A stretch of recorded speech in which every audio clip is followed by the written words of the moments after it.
Selamat malam sobat kawan horor pecinta cerita horor. Malam ini Kang Carman akan membacakan sebuah cerita kisah horor dari akun Twitternya @bristory. Berjudul asli Sedan Hantu Kediri Batu. Baiklah, tanpa berlama-lama lagi, kita langsung saja masuk ke ceritanya. Namun, sekali lagi Kang Carman ingatkan agar kalian jangan pernah mendengarkan cerita ini sendirian.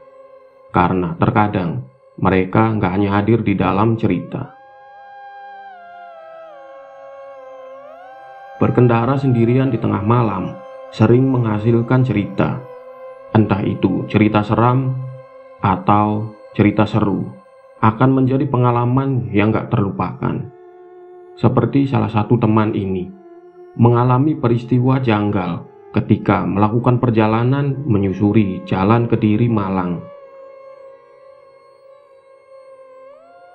Aku Robin, umur 32 tahun, bekerja di salah satu perusahaan seluler terkemuka di Indonesia. Sebenarnya kantorku di Jakarta, tapi tugas yang aku emban mengharuskan untuk rutin berkeliling kantor cabang di seluruh Indonesia. Nyaris setiap minggunya harus melakukan perjalanan luar kota Jakarta, bahkan luar pulau Jawa. Menyenangkan bertemu dengan orang-orang baru, suasana kantor yang berbeda-beda, budaya dan kebiasaan yang beda juga kadang. Jenis pekerjaan yang sangat aku suka. Dalam tugas keluar kota ini, aku lebih banyak sendirian. Walau kadang sesekali ada rekan kantor mendampingi kalau ada hal yang harus diselesaikan tetapi bukan bidang yang aku kuasai. Tapi ya itu tadi, lebih banyak sendirian. Dalam prosesnya, aku jadi punya banyak pengalaman yang jadi pembelajaran. Pengalaman dalam hal pekerjaan atau juga di luar pekerjaan. Pengalaman yang gak ada hubungannya dengan pekerjaan inilah yang sungguh sangat menarik untuk diceritakan. Iya, tentu saja ada beberapa pengalaman aneh yang cenderung seram yang aku temui. Salah satunya akan aku ceritakan kali ini. Sudah nyaris 5 tahun belakangan aku menjalani tugas ini, berkeliling ke banyak kantor cabang. Biasanya dalam satu perjalanan dinas, ada beberapa cabang dan kota besar maupun kecil yang aku kunjungi. Contohnya di Jawa Barat. Dalam satu perjalanan dinas, aku akan berkunjung ke kota Bandung, Tasik, Ciamis, dan lain-lain. Kunjungan itu bisa dilakukan dalam beberapa hari, tergantung kondisinya. Sama dengan perjalanan dinas yang akan aku ceritakan ini. Ketika harus keliling Jawa Timur untuk mengunjungi kantor cabang yang ada di sana. Masih lekat dalam ingatan karena baru beberapa bulan lalu kejadiannya, tepatnya pada bulan November 2019. Waktu itu hari Selasa, menggunakan pesawat pertama di Jakarta. Jam 8 pagi, aku sudah berada di kantor cabang kami di Surabaya. Di kota besar inilah kegiatan berkeliling Jawa Timur dimulai. Rencananya pagi itu nggak akan lama-lama di Surabaya. Paling lambat jam 10 aku sudah harus berangkat ke Kediri, menyelesaikan pekerjaan di kantor cabang di sana. Lalu dari Kediri aku akan langsung ke Malang dan bermalam di kota apel itu. Rencananya seperti itu. Dalam prosesnya semua bisa berjalan sesuai rencana. Sekitar jam 10 aku sudah meninggalkan Surabaya menuju Kediri. Oh iya, kalau masih di Pulau Jawa, aku memilih untuk mengendarai sendiri mobil kantor yang aku gunakan untuk berkeliling. Nggak mau memakai jasa supir, karena aku sudah mengenali sebagian besar wilayahnya. Beda kalau luar Jawa, sebisa mungkin aku akan meminta bantuan sopir kantor. Sama juga kali ini, sendirian aku berkendara dari Surabaya menuju Kediri, ke Malang sore harinya. Yang kita tahu, kalau perjalanan Surabaya Kediri akan memakan waktu kira-kira 3 jam jalan santai. Singkatnya, sekitar jam 1 siang aku sudah sampai di kantor cabang Kediri. Nggak langsung bekerja, rekan di Kediri mengajakku makan siang dulu di salah satu rumah makan ketika baru saja aku sampai. Ini bukan kunjungan pertamaku ke Kediri, sebelumnya sudah beberapa kali. Tapi ini nanti akan menjadi perjalananku pertama kali dari Kediri ke kota Malang. Karena sebelum-sebelumnya selalu sebaliknya, selalu melakukan perjalanan Surabaya-Malang, Kediri-Surabaya. Karena sudah beberapa kali berkunjung ke kantor Kediri, aku jadi sudah akrab dengan rekan yang ada di sana, nggak terlalu kaku lagi. Mas, selesai dari sini nanti mau langsung ke Malang? Tanya Pak Alwi, kepala kantor cabang Kediri. Iya Pak, saya bermalam di Malang saja. Besok pagi bisa langsung bekerja di cabang sana kan? Jawabku. Perlu sopir kantor nggak? Tanya Pak Alwi lagi. Nggak perlulah Pak, semoga belum terlalu malam saya sudah selesai di sini. Jalan santai 3 jam juga sudah sampai kan? Begitu jawabku. Ya sudah, kalau begitu jangan terlalu malam dari sini ya Mas. Jalur Kediri Malang masih ada yang rawan. Begitu Pak Alwi menutup percakapannya. Selebihnya, selesai makan siang, kami kembali ke kantor. Kemudian aku langsung bekerja menyelesaikan tugas. Iya, begitu. Rencanaku jam 5 sudah selesai pekerjaan, lalu bisa langsung menuju Malang. Tapi ternyata nggak berjalan seperti itu. Banyak kendala dalam prosesnya. Kendala yang mau nggak mau harus aku selesaikan hari itu juga. Jauh di luar rencana. Nyaris jam 9 malam, pekerjaan baru tuntas terselesaikan. Sudah Mas, nginep di sini saja. Besok pagi-pagi saja berangkat ke Malangnya. Begitu kata Pak Alwi ketika kami sedang bersantai beristirahat di depan kantor. Saya sudah booking hotel di Malang Pak. Sayang kan kalau di cancel. Begitu jawabku. Ini sudah mau jam 9 loh. Yakin nggak mau disopirin? Sekali lagi Pak Alwi menawarkan untuk ditemani sopir kantor. Yakin Pak, saya sendiri saja. Ini jam 11 juga bisa sampai Malang kan? Sekali lagi aku menolak tawaran Pak Alwi. Ya sudah kalau begitu, yang penting hati-hati. Jam segini jalanan sudah sepi. Kalau mengantuk baiknya menepi saja. Iya Pak, saya siap-siap dulu ya Pak. Aku menutup percakapan. Sudah jam 9 lewat sedikit. Setelah selesai dari toilet, aku berpamitan dengan Pak Alwi dan rekan-rekan yang lainnya untuk melanjutkan perjalanan dinas ke kota berikutnya, yaitu Malang. Berangkatlah aku. Kediri ini sebenarnya bukan kota besar, tapi bukan juga kota kecil. Sama seperti kota-kota lainnya di Jawa Timur, aku menyukai suasananya. Jadi, jalur yang akan aku lalui adalah Kandangan, Kasembon, Nganteng, Pujon, dan Batu. Begitulah kira-kira. Sudah 2 atau 3 kali aku lewat jalur ini sebelumnya. Tapi yaitu tadi, selalu ada arah yang sebaliknya. Dari Malang ke Kediri. Baru kali ini harus melakukan perjalanan dari Kediri ke Malang. Malam hari pula. Sebenarnya, aku sangat menyukai perjalanan darat bermobil. Road trip istilahnya. Apalagi ke tempat yang belum pernah dikunjungi sebelumnya. Sejak sekolah dulu, aku sudah sering melakukannya bersama teman atau sendirian. Kebetulan yang menyenangkan. Akhirnya malah mendapatkan pekerjaan yang mengharuskan untuk banyak berkeliling melakukan perjalanan. Sekedar info, mobil yang aku gunakan kali ini adalah Avanza keluaran terbaru. Seharusnya nggak akan mengalami kendala mesin. Mestinya nggak akan ada masalah selama perjalanan. Seharusnya seperti itu. Jam 10 lewat ketika aku sudah sampai di wilayah Kasembon. Mungkin di banyak wilayah lain jam 10 malam masih akan terlihat orang atau kendaraan yang lalu lalang. Masih ramai. Tapi di Kasembon waktu itu sudah sangat sepi. Kendaraanku menembus jalanan sendirian. Jalan yang banyak bagian masih pepohonan rindang. Hanya 1 atau 2 kendaraan yang melintas dari arah berlawanan atau sebaliknya. Benar-benar sepi. Nggak terlalu lama. Sekitar setengah jam kemudian, aku sampai di kota kecil berikutnya, Nganteng.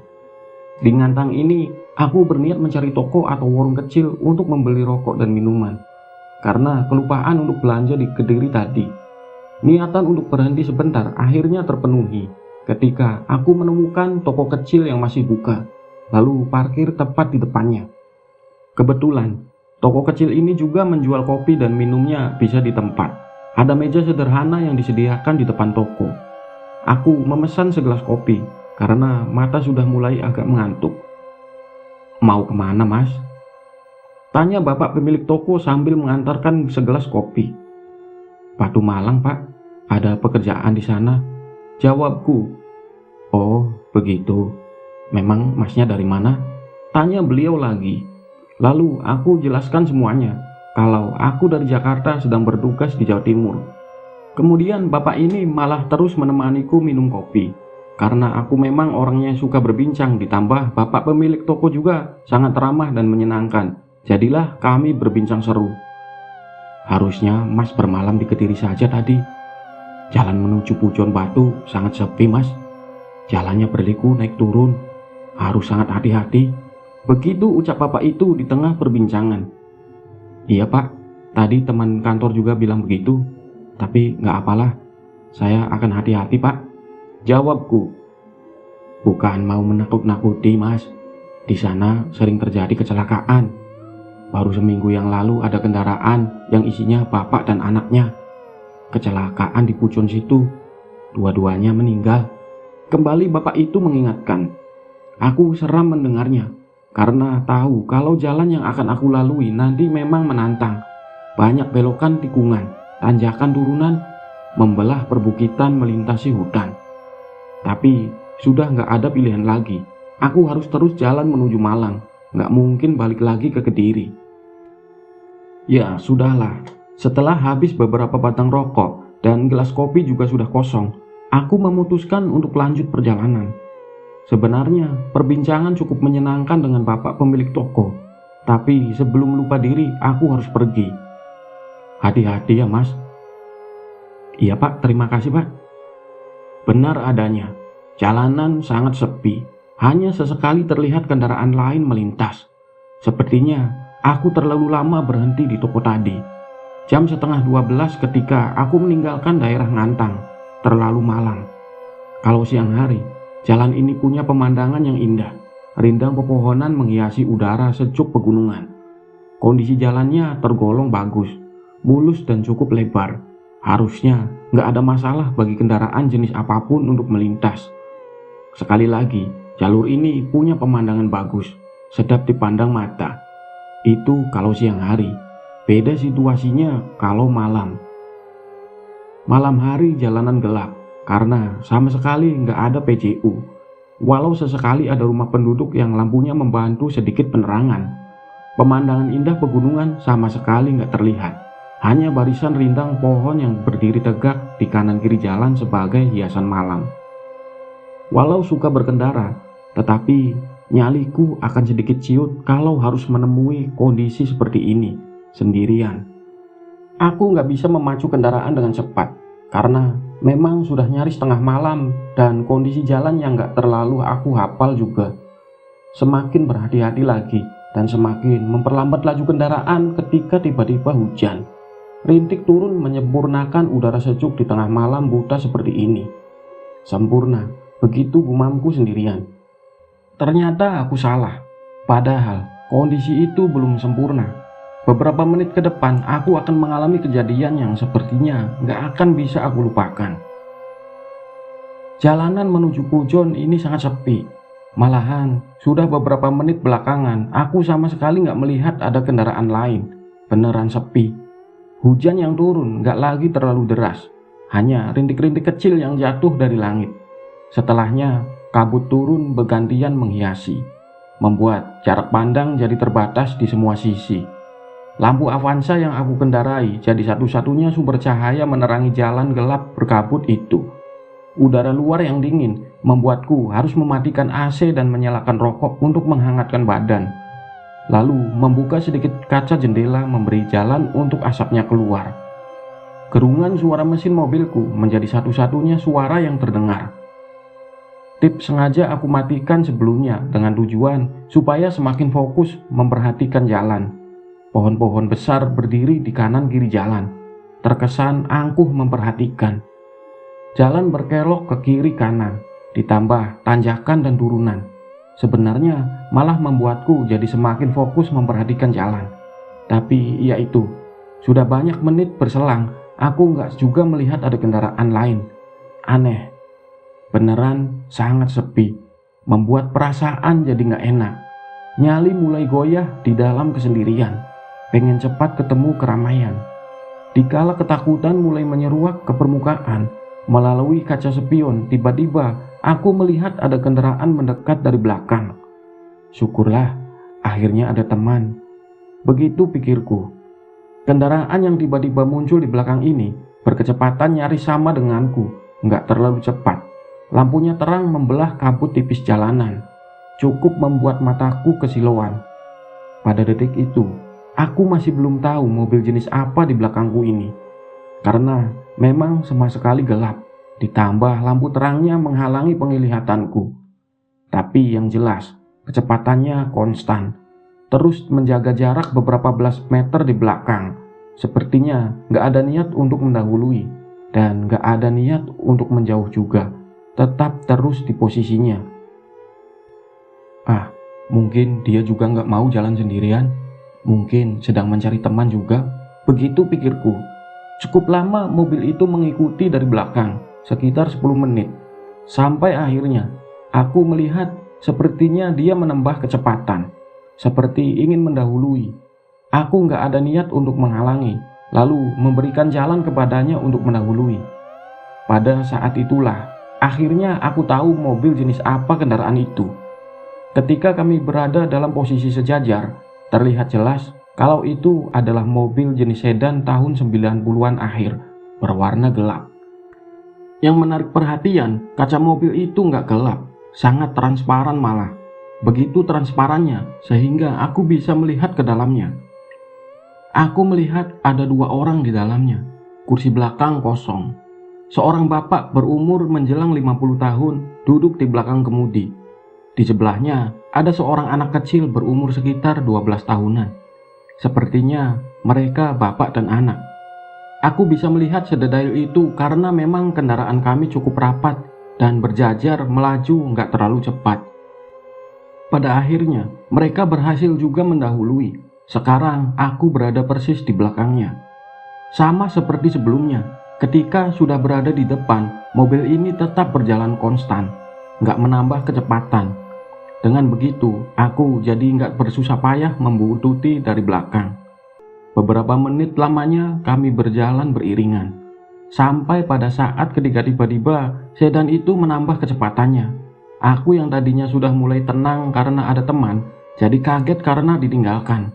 Melihat itu, aku lantas menambah kecepatan. Di tengah kabut yang semakin menebal, aku coba untuk mengejarnya. Ternyata nggak sanggup. Nyaliku nggak sebesar sedan itu, yang berani berkecepatan tinggi melewati jalan berkelok ditambah dengan kabut tebal. Aku nggak berani. Dapat ditebak, menit berikutnya sedan itu akhirnya menghilang, ditelan gelapnya kabut malam. Kembali aku sendirian. Harusnya aku sudah masuk wilayah Pujon, tapi belum juga melihat ada tanda-tandanya. Jalanan masih sangat sepi, kabut semakin menebal. Aku hanya bisa melamun sambil berharap segera melihat tanda-tanda kehidupan. Belum, harapanku belum juga terkabul. Ketika tiba-tiba mesin mobilku mati. Iya, mobilku mati, nggak tahu apa penyebabnya.